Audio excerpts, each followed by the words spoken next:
Oh, hello. Yeah, well, very midweek, innit? Very, very, very, very, very midweek, and I'm getting that back to school horribleness. Yes. Great single by Jim Bob. Highly recommend that album as well.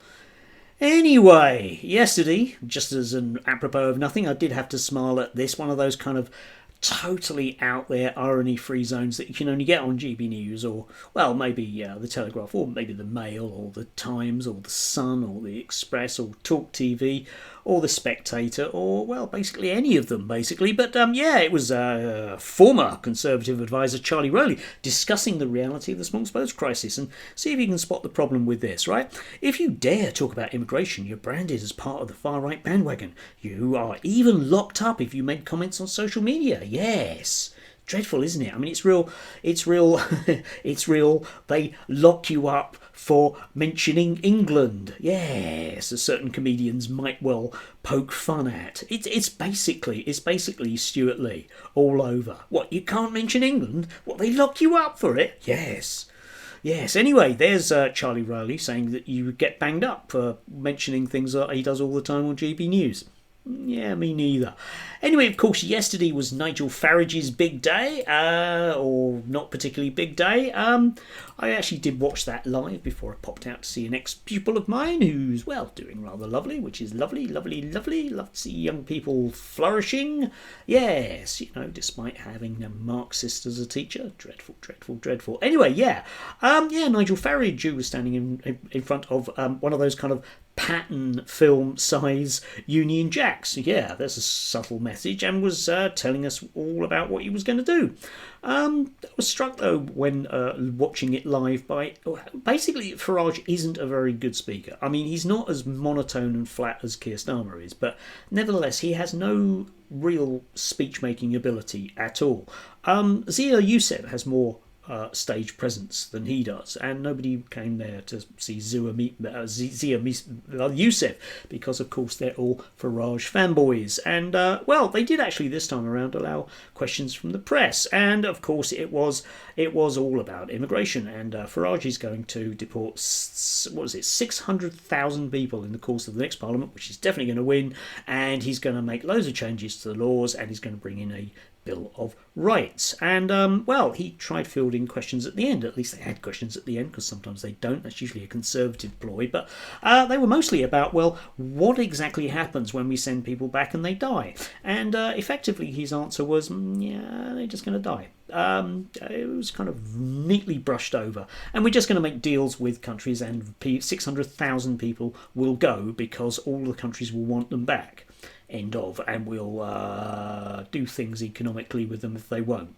As I pointed out yesterday, that's not exactly much of a plan.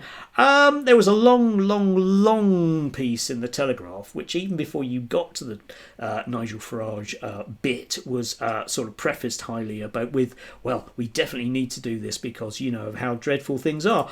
But at the same time, in the same edition, yesterday's Telegraph, there was a Bill of Rights won't do what Farage imagines, says Joshua Rosenberg. Yeah. Because, you see, we have all these rights under human rights legislation, and Farage is basically suggesting that those will only be tied to British citizens, which is fine. But in order to do that, we do have to leave loads and loads of treaties. Now, you can argue the toss about that, and various lawyers, like The Guardian was reporting, basically saying it's unworkable. I don't know. I'm not a legal person. And Farage yesterday, along with Zia, was heavy on the kind of traitorous elements of the lefty lawyers bit, which is kind of getting your excuses in early, I think, as far as they're concerned. Because a bit like Liz Truss, the only reason why things don't work is because of the lefty lawyers, lefty teachers, the blob, lefty blobs, and teachering lefty blob social workers, junior doctors. Yeah.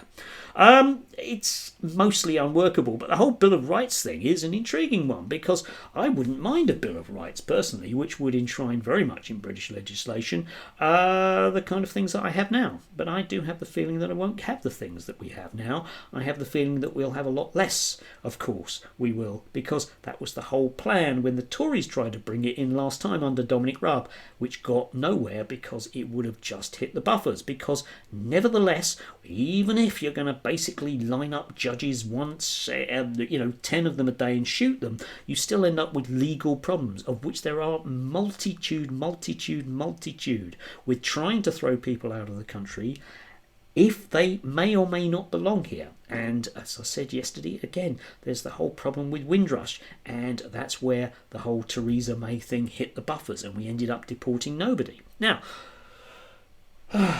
you can argue the toss about whether or not Labour are going to be tackling things, but they actually have managed to deport a lot more people than basically the sort of 14 years of Conservatives before them. Rwanda, no matter how much they try and resurrect it, is a no-no, and you do have to work within international law. Otherwise, you will end up with lots and lots of problems. It's like I keep pointing out, what are we going to do with all these people that other countries decide to kick out? Because they'd be entitled to do that.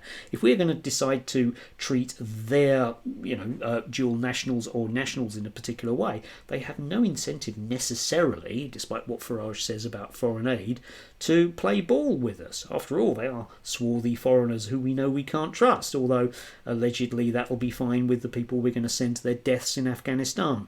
We'll just pretend that they're not. Whole host of problems which will be neatly brushed under the carpet because that doesn't fit the narrative. But that's the British media for you. We will see.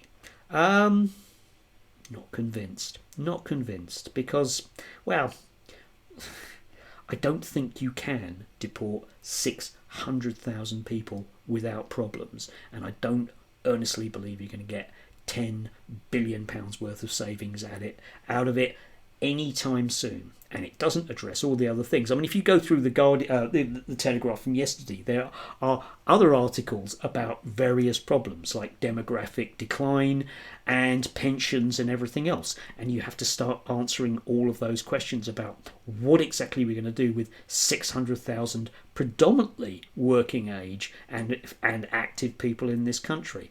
I don't know, but simplistic solutions tend to end up with not being solutions. Still, never mind, so long as it's the brown people and we're having a go at them, it'll keep the fan base happy, and certainly it'll keep GB News and Talk TV and the Telegraph and the Mail and the Express and the Spectator and the Sun happy for years to come, because nobody will really push Nige on this.